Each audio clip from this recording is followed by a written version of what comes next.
Muito bem, pessoal, então vamos a mais uma aula. Esta aula deverá cobrir o item 1.6 do nosso livro-texto. Como eu venho falando, além de assistir a videoaula, você deve estudar também pelo livro, para que você possa ter uma compreensão mais abrangente, mais profunda dos itens, dos assuntos que nós estaremos abordando. Muito bem, esta aula é sobre as propriedades básicas dos sistemas. Nós já falamos sobre elas rapidamente quando fizemos a apresentação da disciplina. Hoje nós vamos retornar a este assunto com um pouquinho mais de profundidade.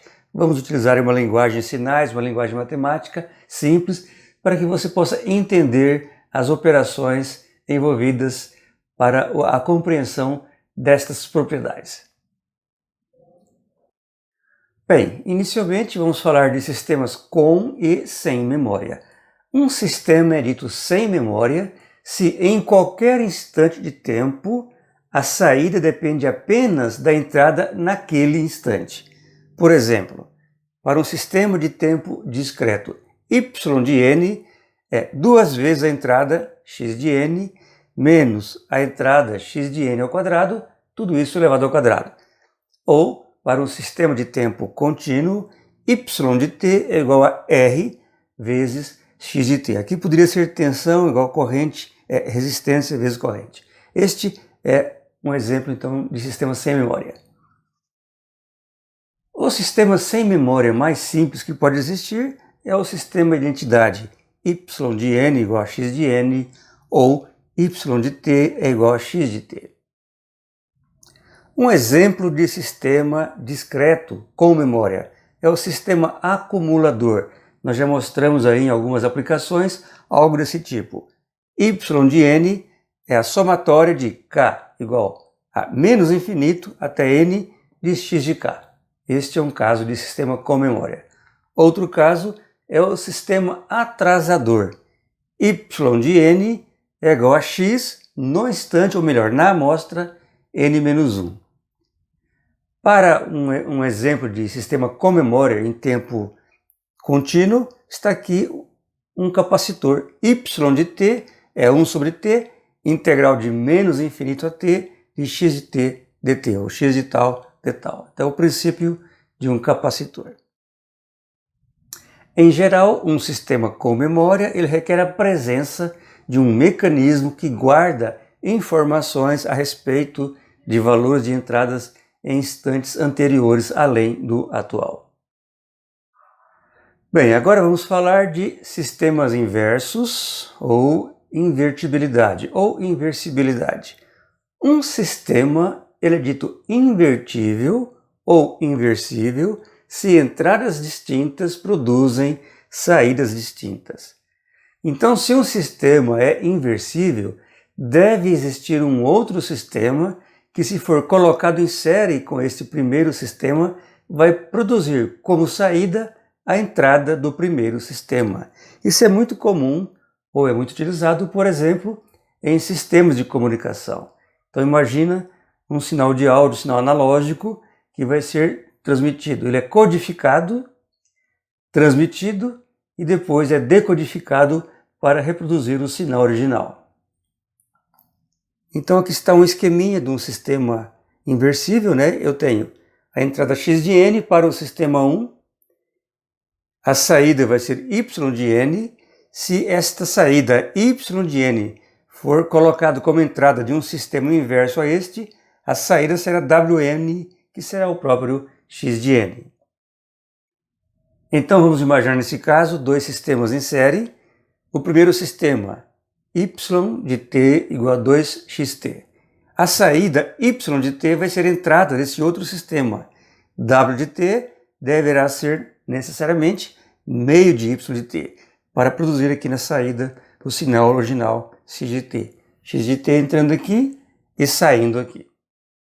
Um outro caso de sistema com invertibilidade é um pouquinho mais complexo. Então tem aqui um somador, não é? Y de n é um somatório, k de menos infinito a n de x de k, vai produzir uma saída y de n. Esta saída y de n será a entrada de um sistema atrasador. W de n é y de n menos y de n menos 1. A saída vai ser exatamente o sinal x de n que está entrando aqui. Aqui, exemplos de sinais não ou de sistemas não inversíveis. Y de n vai ser igual a zero sempre, então não adianta colocar zero na entrada de nenhum sistema, não vai produzir nenhuma saída confiável. Outro caso, y de t, agora em tempo contínuo, y de t é igual a x ao quadrado de t. Se eu criar um sistema inverso, então vai ser um sistema que extrai a raiz quadrada de x ao quadrado. Vai produzir dois resultados, portanto não é um sistema inversível. Agora vamos falar de causalidade. Um sistema é dito causal se a saída é em qualquer instante de tempo t depender apenas de valores de entrada naquele instante ou instantes anteriores. Caso contrário, este sistema é chamado de antecipativo, se ele depender de valores de tempo a posteriori. Ou o sistema causal também é chamado de não antecipativo. Exemplos de sistemas causais, o circuito RC, que nós temos apresentado, e também o veículo, que nós temos utilizado. E aqui estão dois exemplos de sistemas não causais de tempo discreto. Y de n igual a x de n menos x de n mais 1, portanto, dependendo da amostra futura n mais 1, e para tempo contínuo, y de t igual a x de t mais 1, dependendo então do tempo t mais 1 no tempo futuro. E agora vamos resolver o exemplo 1.12 do livro, verificar a causalidade dos sistemas descritos pelas equações. Y de n é menos x de n, tempo discreto. Y de t é x de t cosseno de t mais 1, tempo contínuo. Vamos pegar o primeiro caso, y de n igual a menos x de n. Vamos pegar a amostra positiva n0. Então, para a amostra positiva n0, a saída vai ser menos n0. Menos n0 está no passado de n0. Portanto, aparentemente, é um sistema causal. Mas vamos em frente. Vamos pegar agora a amostra negativa menos n0. Y de menos n0 vai ser n0, mas n0 está no futuro de menos n0. Portanto, este é um sistema não causal. O segundo caso, y de t igual a x de t que multiplica cosseno de t mais 1. Veja bem, esse termo cosseno de t mais 1 não é uma entrada, a entrada é x de t. Esse cosseno de t mais 1 pode ser calculado independente de saber o valor da entrada em t mais 1. Portanto, a entrada é apenas x de t. Então, este é um sistema causal, porque y de t depende apenas da entrada x de t. Isso aqui é um termo calculável independente de saber o valor da entrada em t mais 1. Agora vamos falar de estabilidade. Um sistema estável é aquele onde pequenas variações ou pequenas entradas levam a respostas que não são divergentes. Vamos comparar estes dois casos, estes dois pêndulos. Este aqui, nesta posição, uma pequena força que eu imprimir aqui nesta massa metálica, ele vai oscilar até parar numa posição de equilíbrio aqui, paralela aqui a esta linha vertical. Neste caso, isso não vai acontecer. Se eu imprimir um movimento nesta massa, ele não vai parar aqui, mas vai se movimentar nessa direção e vai parar aqui na posição horizontal ou perpendicular a esta linha central. Portanto, uma pequena entrada levou a uma saída, a um comportamento divergente na resposta do pêndulo. Aqui uma pequena variação levou a um comportamento convergente ou não divergente para esta posição de equilíbrio. Alguns exemplos para sistemas instáveis, por exemplo, um modelo matemático para o crescimento populacional onde a distribuição de suprimentos é ilimitada. Imagine um modelo que estuda o comportamento, o crescimento populacional de aves, de pombos numa certa região. Se você imaginar no seu modelo que o suprimento de comida para aquelas aves é abundante, elas vão crescer de forma indefinida. Se você imaginar que o suprimento é limitado, elas não vão crescer abundantemente. Outro caso de sistema instável é o modelo para o balanço de uma conta bancária que nós já apresentamos. Então imagina que este modelo y de n igual a 1.01, que multiplica y de n-1 mais x de n. Isto aqui é a entrada mensal, ou a entrada menos os saques mensais. Se nesta conta houver apenas entradas, então isto vai crescer de uma forma bastante acelerada. Além dos juros, cada vez mais só entrada, entrada, entrada, que bom, né? Eu vou ter um valor muito grande depois de um certo tempo. Outro exemplo, agora exemplo de sistema estável, o circuito RC. Devido a esta resistência que dissipa potência e energia, então, para uma variação pequena nessa tensão, eu vou ter uma variação pequena nesta corrente. E assim por diante. Outro caso de modelo, outro exemplo de sistema estável é o automóvel. Devido à força de atrito, então, se eu aumentar um pouquinho esta força que está impulsionando, a velocidade vai aumentar apenas também uma quantidade correspondente a ela.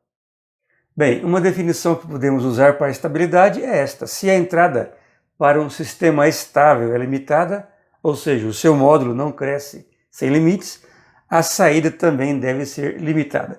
Vamos pegar aqui o caso do automóvel.